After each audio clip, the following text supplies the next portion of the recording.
Hi, I'm Jeffrey, and this is AutoAlchemy, the intersection between typology and self-growth. Today we're going to talk a little bit about calendars.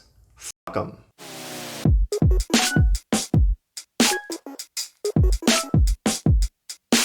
Okay, so maybe I came on a little too strong in the intro there. Calendars are fine. Some of my best friends are calendars. Some of my best friends have calendars. What about you guys? Do you guys find it helpful to use a calendar?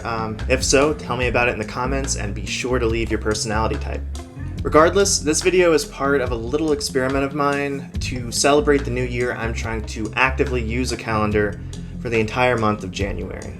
For reasons that I won't really get into right now, I genuinely believe that having a calendar and making use of it would honestly help me immensely. It would make my life so much easier, and that doesn't mean that I don't want to destroy every calendar that I see.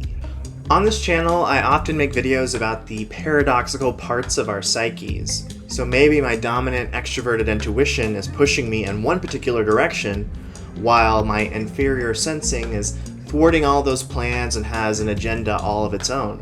With this particular video/experiment, I'm trying to give a voice to the part of myself that completely detests calendars and wants to burn every calendar that he sees. The goal here is to let that guy be heard so that maybe he will cut me some slack once I embark on my quest to be a calendar user and abuser. Plus, there's even a chance that that hateful voice has some nuggets of wisdom for me to extract. You never know.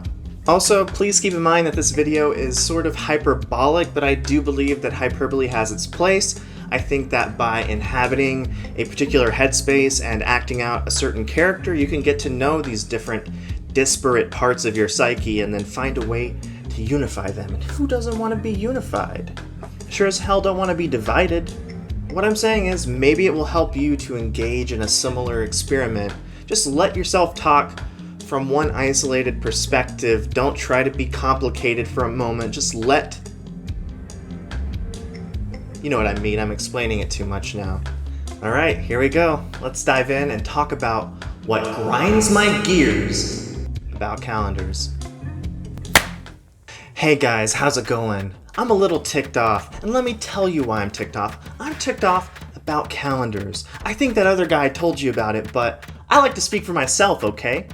Let me tell you a little bit about why I hate calendars though. I'm sure people are intrigued. They want to know, why are you so offended by pieces of paper, or, in some cases, digital boxes?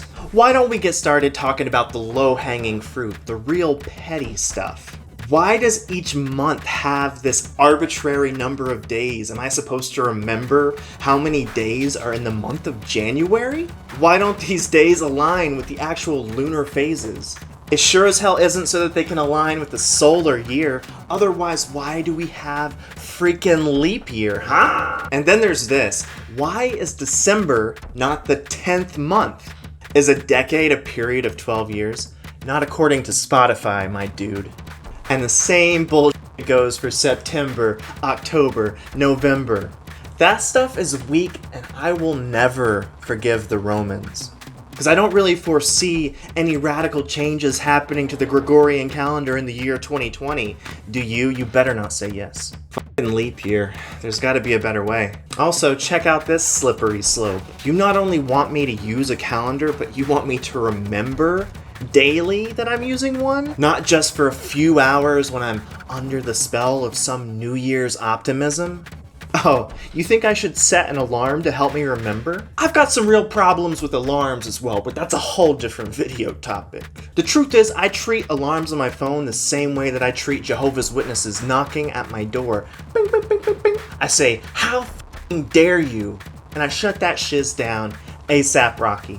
And let's talk real quick about this notion of shared calendars in the workspace. If I can't remember to use my calendar in the first place, and try to track everything instead in my big brain, then you're going to make a lot of assumptions about my availability that aren't going to really check out with reality, you know what I mean? And you know what they say about assumptions? That's how you make an ass out of umptions. And then there's the age-old conundrum of whether I'll keep a paper calendar or a digital calendar. I can't write everything I need to in these confining little prison cells. Do you expect me to be succinct with my words? Selective with how I use my time? And I can't do an electronic calendar because there's always going to be updates. I want to learn one system one time. Don't send another one at me. I am willing to take responsibility this one time, but that's it. Worst of all, you actually want me to confront the reality of how little time there is in a day. The scarcity of the moments that I have. I know that I'm going to make all these big plans. I'm going to convince myself that I'm unstoppable, that I'm omnipotent. I'm going to put all this stuff into my calendar that I want to accomplish, and then at the end of the year when I look at it, I'm not even going to have done 10% of it, if that. So a year is going to come and go, and then a decade is going to come and go, and I'll be like 12 years already. And I still won't even be 1/12 the person that I dreamed of being. All of these fanciful ideas of what I could be are going to come crashing down to create this one concrete, limiting sensory reality that I will have to occupy. If I use a calendar, then I have to learn my limits. I have to accept that I'm not this pan-dimensional being that can be everywhere at once. I'm just a grubby little human being. And look, I know it's not so bad because I will actually be moving towards my highest self. A self that can actually exist in this reality, something real and human, someone whose hand I can someday shake. But man, I'm still scared. Scared of feeling trapped, scared of the scarcity of moments in a day, in a lifetime. And besides, nobody tells me how to live my life, not even me. Calendars.